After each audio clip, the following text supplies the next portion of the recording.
Federal Drive is presented by GEHA, Government Employees Health Association, proudly providing health and dental benefits to federal employees and their families. Visit GEHA.com. The IRS is facing another shakeup at the top with the loss of its Senate-confirmed commissioner, a new acting chief counsel stepping in, and the chief of appeals headed for retirement.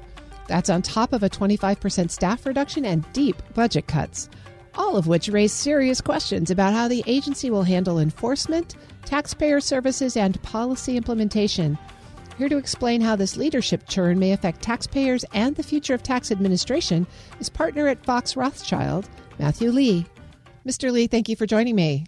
Good to be here. Let's start at the top. Really, what is going on at the IRS right now, and why are we seeing so much change in key leadership positions? It's really, I think, we're going through an unprecedented time in the history of the IRS. This is an agency that's been around for over 160 years. And I don't think in the history of the country, we've ever seen such uncertainty. And frankly, I think it's chaos at that agency. And it starts at the top, but it continues through every level of the IRS. I mean, we're seeing just unheard of leadership changes, leadership transformations, short periods of time that people are holding leadership positions. And we're also seeing a tremendous diminishment of the IRS workforce. Almost 25%, fully a quarter of the IRS workforce is no longer at the agency since Inauguration Day. In my career as a tax lawyer, never seen anything like it. So let's dig into a couple of the positions. The confirmed commissioner that they finally got has departed, but there are some subordinate positions that really have an impact on day-to-day operations. They're on their third IRS chief counsel in 6 months. And the current one is both the Treasury Assistant Secretary for Tax Policy and the IRS chief counsel. What does that dual role mean in terms of how tax law gets interpreted and enforced? Well, I mean, the position of IRS chief counsel is a really important position in the agency. It's one of only two confirmed positions at the IRS besides the commissioner. This person is the chief legal counsel to the IRS. It's a really important position. The president has nominated someone to serve as chief counsel, but that nomination, as far as I can tell, doesn't appear to be moving forward at any great pace. And so what we have had since the start of this administration are a series, as you point out, of individuals who have served in an acting role in that position. And I think what we have right now is really extraordinary because we have an individual who is serving in two roles, as you point out. Ken Keyes is the Assistant Secretary for Treasury Policy, which is not a not insignificant position at the Treasury Department. And he simultaneously is serving as acting chief counsel. In my career, I've never seen anything like this. It's hard to imagine how one person can fill both of those roles. It's clearly, in my view, this is a caretaker position until there is a confirmed individual in that position. But I worry about how can that function really be fulfilled as it is required to be by someone who isn't dedicated to that position, has tremendous responsibilities at the Treasury Department in a different area. Well, the chief counsel at IRS would be the person that's responsible for, say, interpreting the tax ramifications of the reconciliation bill and getting them into tax law, correct? Correct. I mean, the chief counsel position is a critically important role at any time in any administration.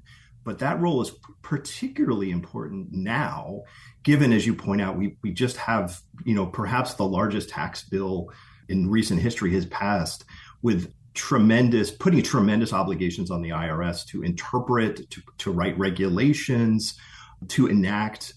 And that's just a whole set of additional responsibilities that fall upon the chief counsel's office and the individual who holds the title of the head of that office. So this is a time when we really need a full-time dedicated, chief counsel at the IRS. Is there any conflict of interest for Mr. Keyes in serving in these two positions, Assistant Secretary for Tax Policy and Chief Counsel at the IRS? Yeah, it's a good question. I don't know that there is a conflict because they're both positions serve the administration, serve the president. I think the bigger concern is just the ability to do the job when you have, tremendous policy responsibilities on one hand in your treasury role, and then tremendous legal responsibilities in the chief counsel role. I'm speaking with Matthew Lee. He's a partner at Fox Rothschild. Well, let's transition to the second position where there's been some turnover, or will be some turnover. The chief of appeals at the IRS has announced her retirement. What's the significance of that particular position? Yeah, that's also a really important position within the IRS hierarchy. The appeals, let me just sort of talk about the appeals function at the IRS. The job of IRS appeals, and this is a large division with the IRS, the primary mission of that office is to mediate disputes between taxpayers and the IRS and to avoid litigation, to reach settlements so that cases don't have to be litigated in the United States tax courts. That is a really important function. And earlier this summer, it was announced that the chief of that office was retiring. And again, this is of sort of a larger theme that we're seeing and that we've been talking about this morning, that key leadership positions are leaving, either being fired or taking early retirement. As far as I can tell, there's no plan. I haven't heard of a plan to replace the IRS chief of appeals. There'll be an acting chief, for some period of time. But again, this is just another example of, a key leadership position that's being vacated. In addition to losing the key leadership position there, the IRS is down about 500 employees in their claims department. So given the uncertainty around how they're going to implement the reconciliation bill and all the tax rules there, as we just discussed, and now a significant diminishment in their appeals department, what does that signal for taxpayers? It should be very concerning, frankly, to all taxpayers and to all individuals like me that are practitioners, whether you're a lawyer, an accountant. It just means that things are going to take longer. If you're a taxpayer with a tax issue, it's just going to take longer to resolve. It's going to be harder to resolve. It's going to drag out. It's not good for tax administration, that's for sure. There are some really big tasks ahead of the IRS, not only implementation of the new tax laws, as we've just been talking about, but significant IT systems renovations, significant responses to a broad variety of tax issues. How does all of this leadership change and then combining that with staff reductions, what are you looking at for the future here with the IRS? Well, one thing we really haven't talked about, but is important to mention, is not just the leadership uncertainty, the leadership change, the diminishment of the IRS workforce, but the IRS budget has been substantially slashed by this administration. And it's not just the ongoing year-to-year budget, but it's also that 3 years ago now, the IRS was allocated really a significant amount of money under the Inflation Reduction Act, which was a one-time infusion to the IRS that was about $80 billion at the time. That money has been clawed back, though, bit by bit. So the IRS really doesn't have the benefit of that money anymore. And I think all of these things combine to make the taxpayer experience more difficult. It's going to take longer to have your tax return processed. It's going to take longer to get your refund if you're entitled to a refund. And it's going to take longer to resolve an issue if you have, some sort of an issue with your tax return or you're being audited. Things are just going to take longer. And it's going to be more frustrating for taxpayers to deal with the IRS. One of the other issues that's floating just below the surface, sometimes at the surface in the IRS, is this administration's expressed intent to use IRS data to support enforcement actions in other departments. That's occasionally resulted in privacy violations. But more broadly, for you as a tax attorney, what's your sense of the legality and the impact of this data sharing, especially with reduced leadership and staffing? I mean, one of the most fundamental concerns that the IRS has ever had, that consistently has, is maintaining taxpayer confidentiality, taxpayer privacy. I mean, when you file your tax return, you are revealing significant amounts of private information, and the IRS is duty bound by law to keep that information confidential. And that has been really a guide star for the IRS, for every administration, regardless of your political viewpoint, for decades. And we are seeing, now really what I see is a real erosion of taxpayer privacy rights with the willingness to share this confidential taxpayer information with other federal agencies, and it's primarily immigration related. That's what we're reading about. That's what we hear most about. But that's really, again, it's something we have never seen before. It does give me as a practitioner, and it should give every taxpayer who files a tax return, it should give you a great pause and concern that your taxpayer, your privacy rights that you've thought as bedrock for many years, decades even, maybe aren't as strong as you thought they were. So what do you think the broader implications are for both taxpayer compliance and enforcement? In my practice as a tax lawyer, I really do focus on enforcement. That's the main gist of my practice. And I just can't see, with all of these issues that we've been talking about today, how tax enforcement can continue in any way like it has in the past. I mean, you've got reduced workload, reduced budget, leadership chaos. I fear for enforcement is going to go way down, and that means tax revenues are going to go way down. And I also think that, individuals are going to believe that maybe they don't have to pay their taxes anymore. Maybe they don't have to file their tax return because the IRS isn't going to get around to finding them or even doing anything about it. Now, of course, that's a very dangerous proposition, and one that I certainly would never advise a taxpayer to do. But, you hear that kind of thinking going around, and it's all this environment, again, I think creates deep concerns about enforcement and tax compliance. I've been speaking with Matthew Lee. He's a partner at Fox Rothschild. Mr. Lee, thank you so much for your time. Thanks so much. Good to be here. We'll post this interview at federalnewsnetwork.com/Federal Drive. Subscribe to the Federal Drive wherever you get your podcasts. What makes a great leader in government? Christine Harada joins WEPA CEO Shane Canfield to reflect on her journey from aerospace engineering to the White House. In this episode, she shares lessons on public-private collaboration, leading with purpose, and why service, not power, should guide leadership. Hello, and welcome to the Lessons in Leadership podcast. I'm your host, Shane Canfield, CEO of WEPA.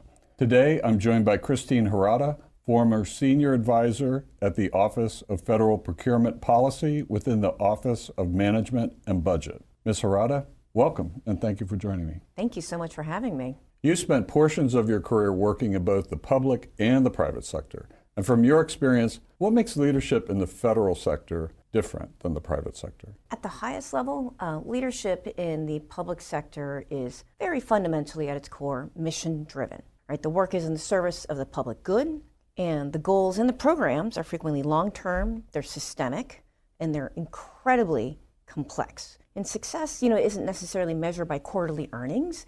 We don't have that kind of drumbeat, but certainly more by the lasting impact that we have on Americans' lives. What's also unique about public sector is, in my view, the profound sense of history that you feel. And I think certainly I was very aware about the work that I was doing and how it builds on the efforts of those who came before me, and that future generations of leaders also depend on the decisions that were being made today.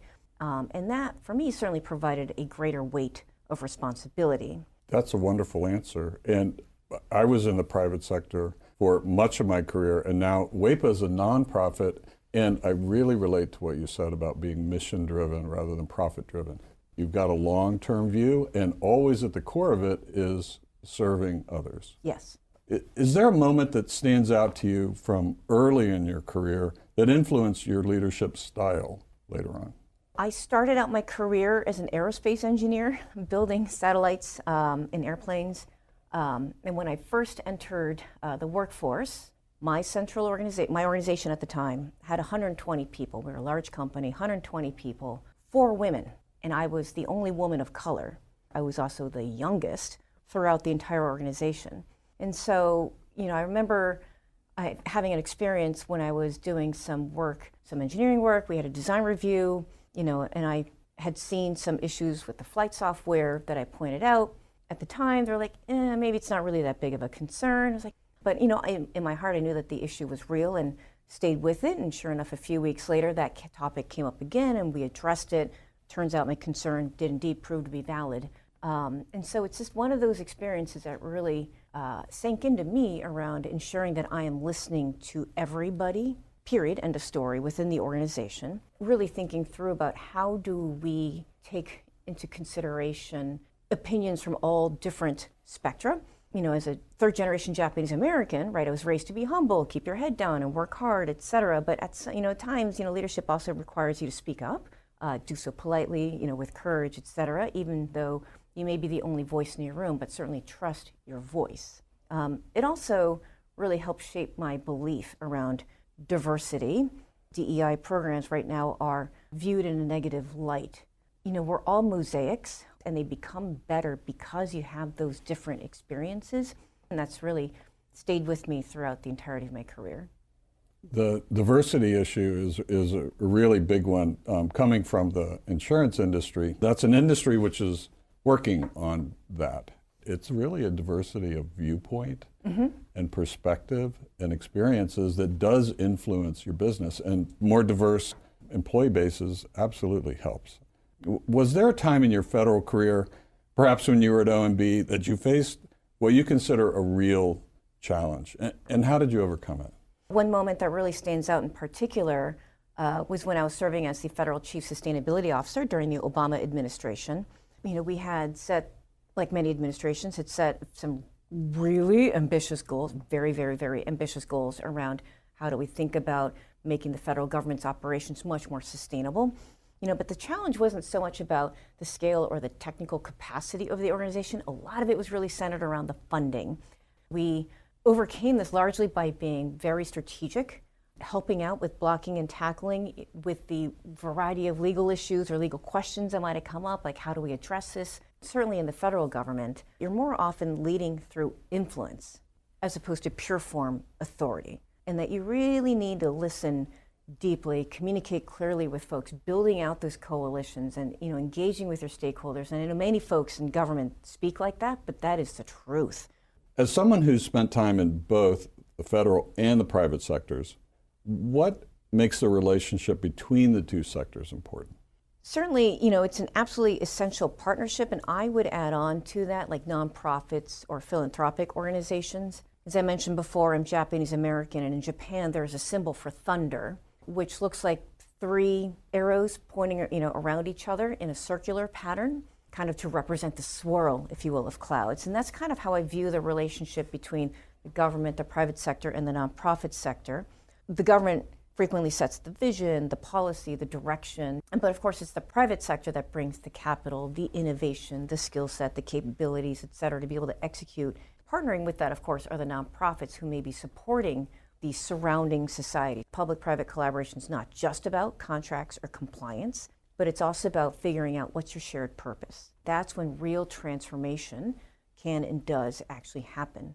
In life insurance, there's a concept, lifetime value, where bringing a new insured in costs a lot more money than the amount of premium. And so when you talk to commercial carriers, it's a similar kind of thing. You need to bring them into the concept that they're going to be with us 20 years, and after 5 years, you can ride through that. But it's a concept that isn't easy for commercial businesses to understand. That's a partnership too. Very, very similar. What advice would you give to somebody aspiring to become a leader in government? There are 3 things, right? So firstly, around leadership in government, you want to make sure that you're leading with purpose.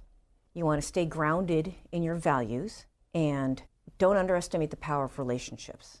Remember why you entered public service in the first place, and that'll help carry you through some of the inevitable challenges that you're going to face. Making sure that you are also investing in relationships. In government, you rarely have full control, and I think this is, in my view, more important in government than perhaps in the private sector.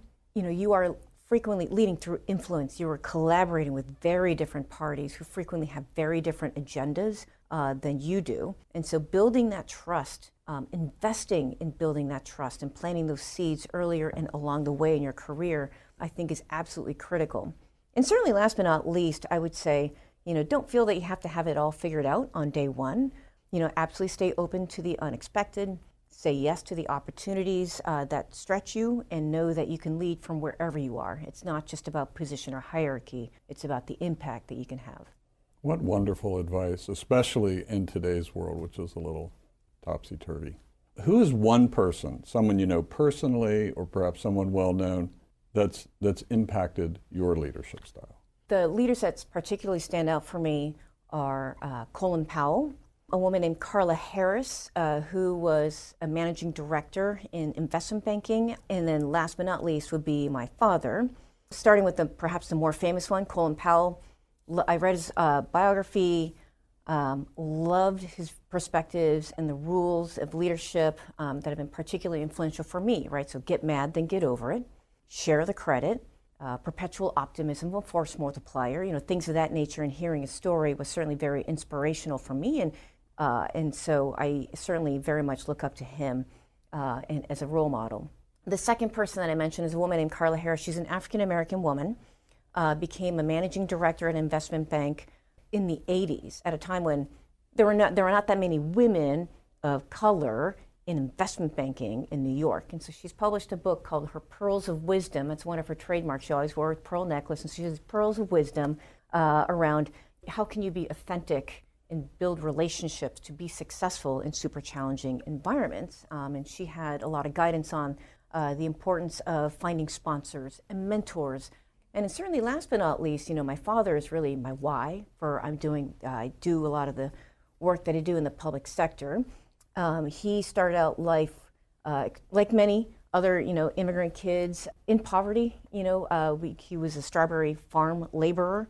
Japanese Americans at the time were not allowed to own the land, so we worked the land. He grew up in that kind of environment. And I just think it's absolutely neat that someone who came really he was dirt poor, to say it, and his daughter ended up working in the White House twice. It's quite the American dream, and I would very much like to have that opportunity available for other people as well. Well, wonderful, absolutely wonderful. Christine, thank you very much for your time today and all of these learnings. It's really good, impactful. Thank you for sharing. Oh, thank you so much for having me. I really enjoyed it. I'm Shane Canfield, CEO of WEPA. Until next time on Lessons in Leadership. Find the full podcast and future episodes of Lessons in Leadership on the Federal News Network app and anywhere you enjoy your podcasts.